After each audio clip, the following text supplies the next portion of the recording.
Sup, y'all? It's me, it's your boy Asmongold.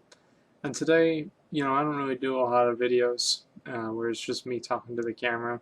But since Reaper of Souls is pretty new and all that, I figure I'll do one or two. Now, what I'm going to be talking about here is pretty much what I'm expecting to see in Reaper of the Souls in the future, and why I expect to see that. Basically, right now, everybody is getting fucking showered in legendaries, and everybody's thrilled, fucking thrilled. But whenever you get a legendary, like one thing that Diablo what was really great about Diablo before Reaper of Souls is that even if you had an amazing item, you could see on the auction house or on like the leaderboards on like Diablo Progress or something like that, somebody who has an even better item, and you basically had at least one direct means of getting that item, which is buying it. And right now, you're not really able to buy any gear, and I think that's a good thing, by the way.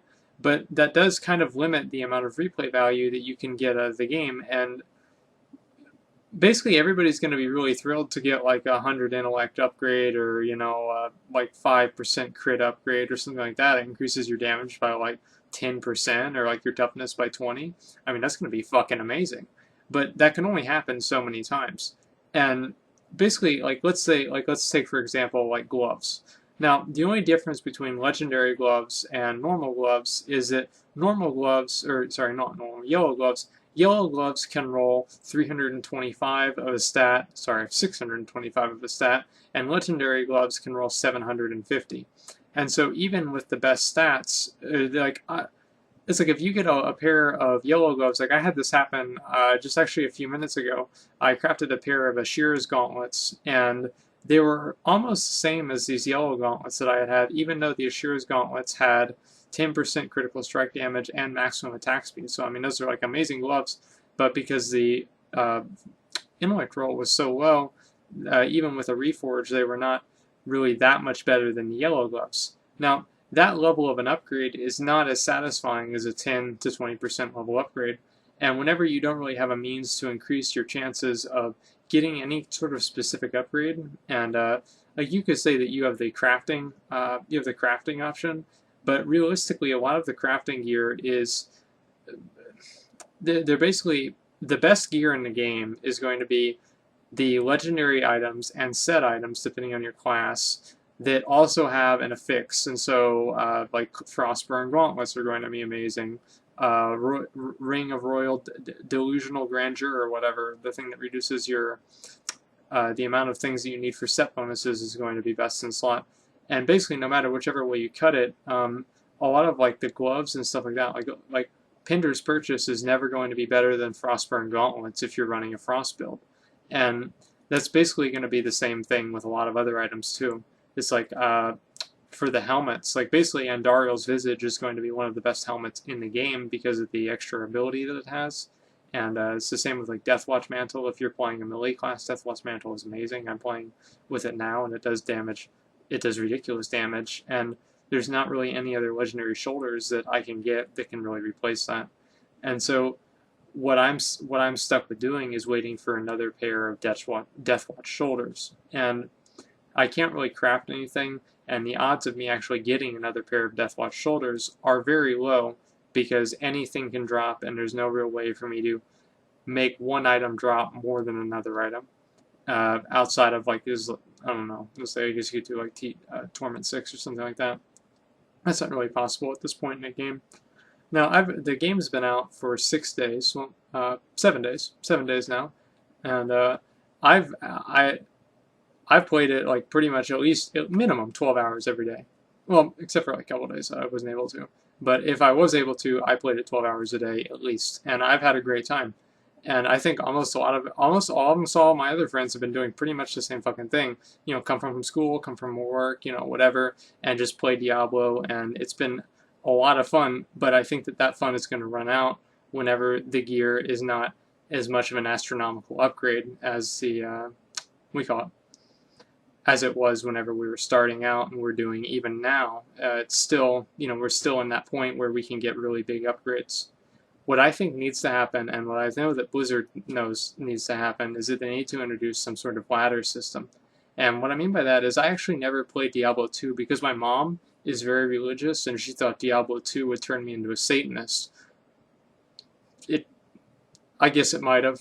I don't know. But anyway, uh, the whole thing here is that Diablo 2 had this ladder system that basically allowed people to play and like gear the fuck out, and then their characters went to a legacy league or something like that. Now, another game that does this now that's current is Path of Exile. Whenever I was playing that game, they introduced a league called Onslaught League, and I think there's another one called Exile League. I don't really remember because I played. It was kind of a while ago. My point is that basically those leagues made the game entertaining and fun because it gave you a time frame. It was a 4-month time frame, and if you completed all of the tasks given in this time frame, like let's say you completed like 95% of the achievements in Diablo, like grinding your games, the people that made Path of Exile sent you a motherfucking t-shirt. Now, if Blizzard sent me a motherfucking t-shirt to do anything, I would do it. I would be so happy, especially if it showed that I was like a good player. So like somebody else sees me at like Best Buy or something like that, they're like, yo, this motherfucker knows how to play Diablo because he's wearing a shirt that says, I know how to fucking play Diablo. That would be amazing. I would love that. That would be fucking awesome. And I really hope they do that. That's part of the reason why I make the video. Maybe people will put in more suggestions for that to happen.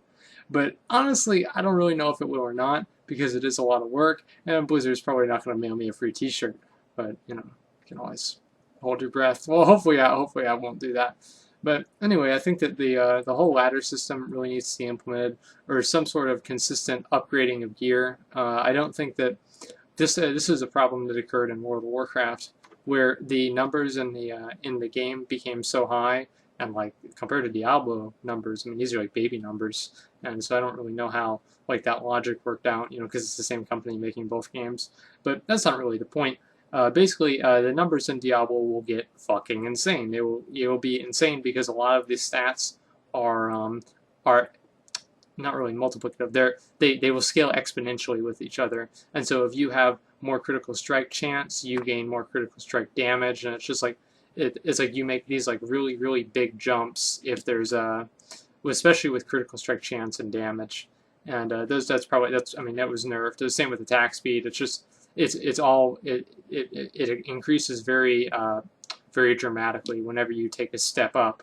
Now, honestly, I think that ladders will pretty much completely solve the problem. I'm not really sure exactly how that will be implemented, and I think Blizzard actually made a post to saying that in the first major patch of Diablo, that ladders will either be introduced or they will be kind of, I guess, like they'll show everybody what's coming up with the ladders.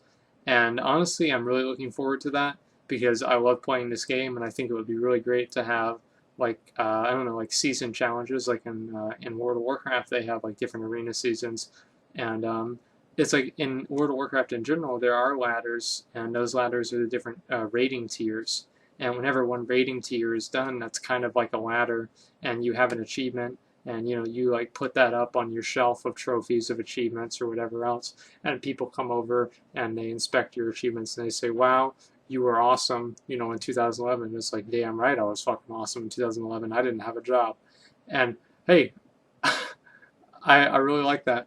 And I think that will make that will increase the replay value of the game, and just in general, it will make it more fun, and it will give people, in a way, also a sense of urgency to play the game a lot. I know whenever the Path of Exile leagues were introduced, like I was like doing all kinds of research trying to get that T-shirt.